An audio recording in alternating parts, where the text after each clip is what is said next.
Terima kasih pemirsa, Anda masih bersama kami Damen Saku. Kita akan lanjutkan lagi untuk mendengarkan pertanyaan selanjutnya akan disampaikan oleh Bapak Amul Khoir yang akan dijawab oleh Kiai Niam. Silakan. Bismillahirrahmanirrahim. Maskernya diturunkan biar agak jelas suaranya. Terima kasih. Bismillahirrahmanirrahim. Assalamualaikum warahmatullahi wabarakatuh. Terima kasih pada host kita yang ganteng atas waktunya. Kiai Khalil Nafis dan Kiai Asrul Niam, saya mau bertanya seputar sekarang ini kan bulan puasa Ramadan, tentunya kita tahu bahwa Ramadan ini adalah bulan yang penuh rahmat, Kiai. Namun di satu sisi kita banyak melihat masjid-masjid yang tadinya masjid yang besar sekali bahkan nggak muat atau sangat penuh pada hari-hari pertamanya. Kemudian berikut hari kedua, hari ketiga dan hari keempat pun semakin maju sop-sop dalam masjid tersebut misalnya, ya kan? Atau berkuranglah begitu jamaah masjidnya gitu. Semaraknya mulai kurang mungkin seperti itu. Nah, apakah ini termasuk bagian dari kurangnya menikmati atau mensyukuri nikmat hidayah, rahmat yang diberikan oleh Allah Subhanahu wa taala pada bulan yang penuh rahmat ini gitu. Demikian Kiai. Kedua mungkin bagaimana cara kita merawat keistiqomahan dalam beribadah sehingga fenomena tadi mungkin bisa kita kurangin seperti itu atau kita tingkatkan. Terima kasih. Assalamualaikum warahmatullahi wabarakatuh. Assalamualaikum warahmatullahi wabarakatuh. Pertanyaan yang bagus dari Bapak Amul Khoir. Silakan, Kiai Niam. Terima kasih. Jadi keimanan kita ini begitu diperoleh hidayah dari Allah Subhanahu wa taala bukan given sudah. Tetapi harus diikhtiarkan. Makanya iman itu yazidu wa yangkus. Iman itu bisa tambah, bisa berkurang. Jadi begitu kita diberikan hidayah keimanan, kemudian kita memiliki kewajiban untuk merawat dan juga mensyukurinya. Agar nikmat iman tersebut bisa berdampak kebaikan bagi kita. Baik secara personal, individual, hubungan kita dengan Allah Subhanahu wa taala sebagai cermin al-khudu wal inqiyad. Tunduk dan patuh kepada Allah Subhanahu wa taala, maupun kita sebagai makhluk sosial dalam konteks mendatangkan kemanfaatan.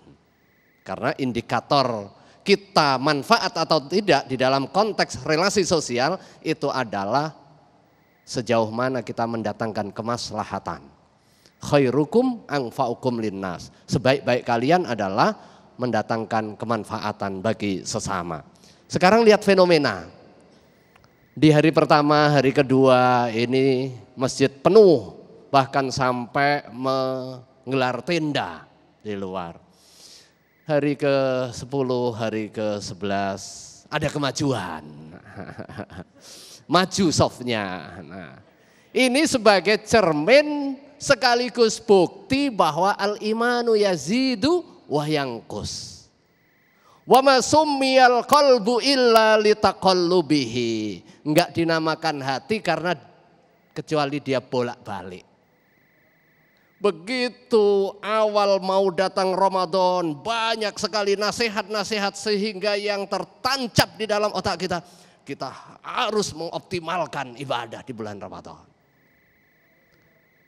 Datang hari berikutnya, datang bulan Ramadan, kita semangat.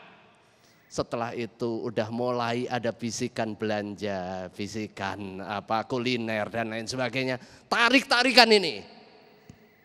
Mana yang kuat, tarikan ketakwaan yang berbasis masjid atau tarikan mall dan juga kuliner. Nah, kuat-kuatan ini. Atau tarikan mudik yang jauh-jauh hari. Mudik penting, bagian dari silaturahim.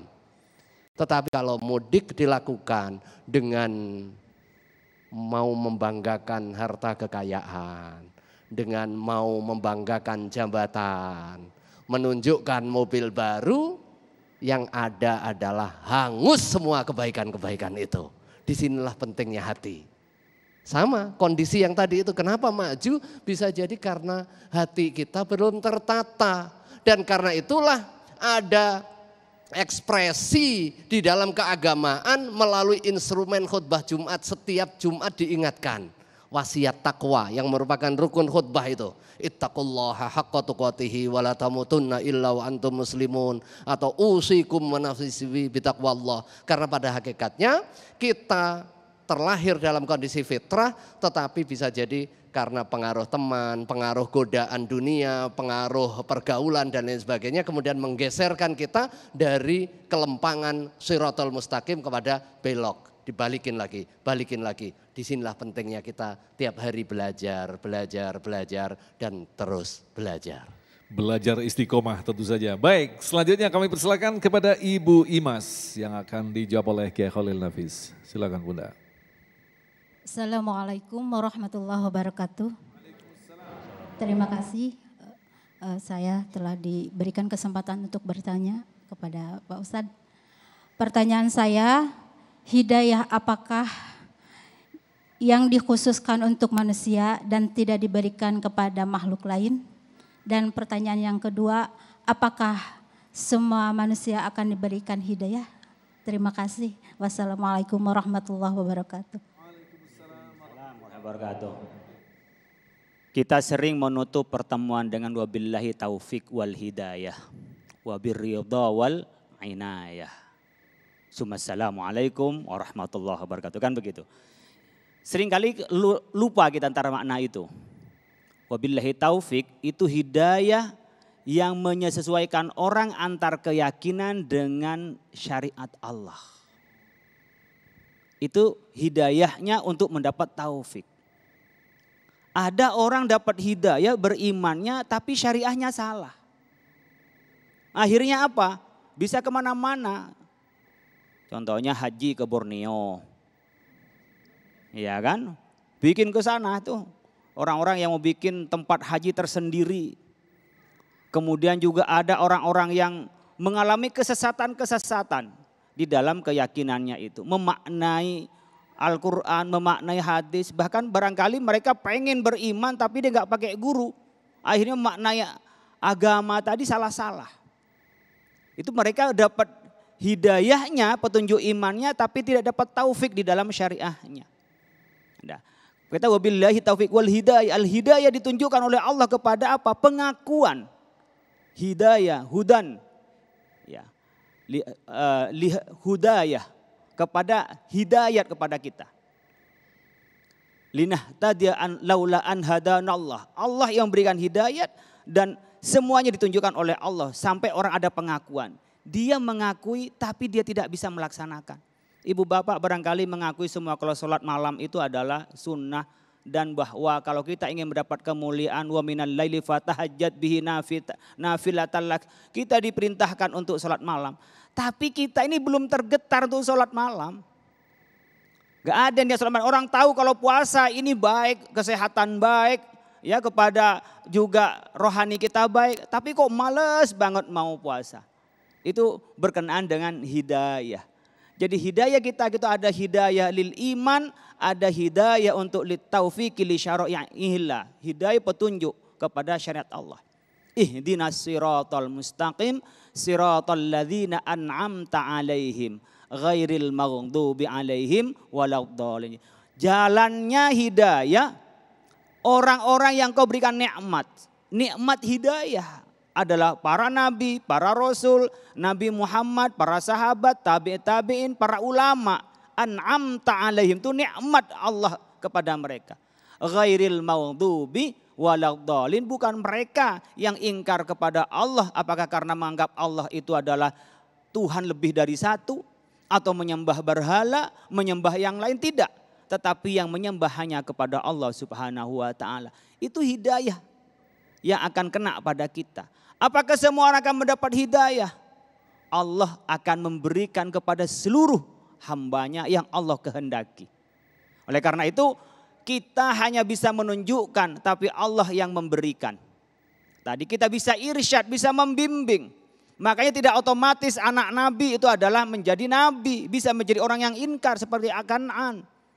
Atau menjadi istrinya. Wah kok mendakwah sama orang lain istrinya aja nggak bisa didakwahi. Nabi Lut itu nggak bisa kepada istrinya. Karena Allah yang punya otoritas.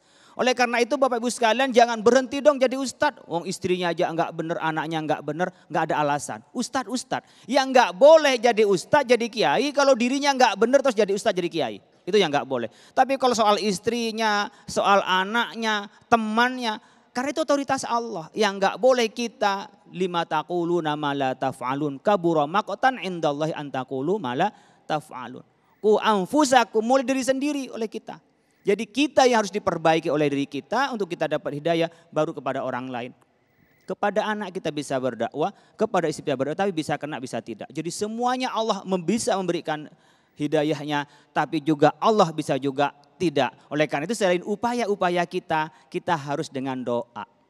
Ad-doa mukhul ibadah. Doa itu intinya ibadah. La yuraddul qada'u illa bid-doa. Tidak bisa mengubah takdir Allah, ketentuan Allah kecuali dengan doa.